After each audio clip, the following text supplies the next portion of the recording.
మీ గురించి దిగులు పడకండి.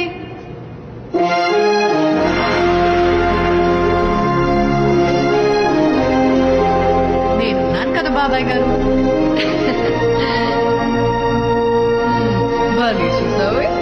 చీర కూడా కట్టాల్సింది. లేప లేలే అమ్మాయి, ప్రేమ విషాదం రెండు పోటీ పడుతున్నట్టు నటించాలి. కుడి కంటిలో ప్రేమ, ఎడమ కంటికి వచ్చేసరికి కన్నీరు. సరేనా? సరే అండి. సంగీతం లిజరన్ ఎక్కడప్పా? అది బాటిల్ పగిలిపోయింది సార్. బుద్ధుందా? బాటిల్ పగిలిపోవటం ఏంటి? నీ వల్ల ఈ రోజు ప్యాకప్ అవుతుంది సంగీతం. Sorry mister bottle. Okay sir. Pack up. ఎందుకండి, ఇప్పుడే చేద్దాం. ఎలా అమ్మాయి, కన్నీళ్ళు రావాలి కదా. వస్తాయండి. ఎలా వస్తాయి? రెండు కళ్ళ నుంచి కాదు సావిత్రి, ఒక కంటి నుంచి మాత్రమే కన్నీళ్లు రావాలి, గ్లిజరిన్ లేకుండా. చాలా టేక్స్ అవుతాయి, రేపు చేసుకుందాం. ఒకే టేక్ లో చేసేద్దాం. అంటే నువ్వేం చేస్తే నేను అది ఓకే చేసుకోవాలా?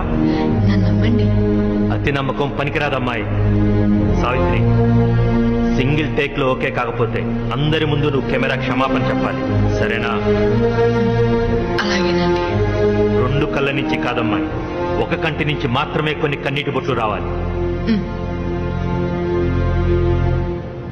ఎన్ని కన్నీటి బొట్లు?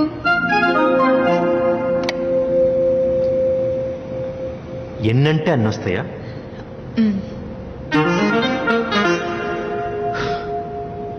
సరే, రెండు. ఎడమ కంటి నుంచి రెండంటే రెండు కన్నీటి బొట్లు రావాలి. ఎక్కువ తక్కువ కాకూడదమ్మాయి. రెడీనా?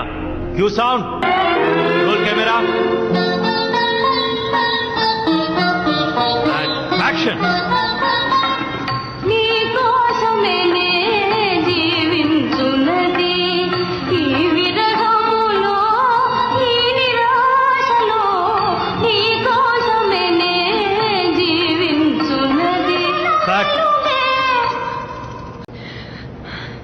గురుగారు ఓకేనా?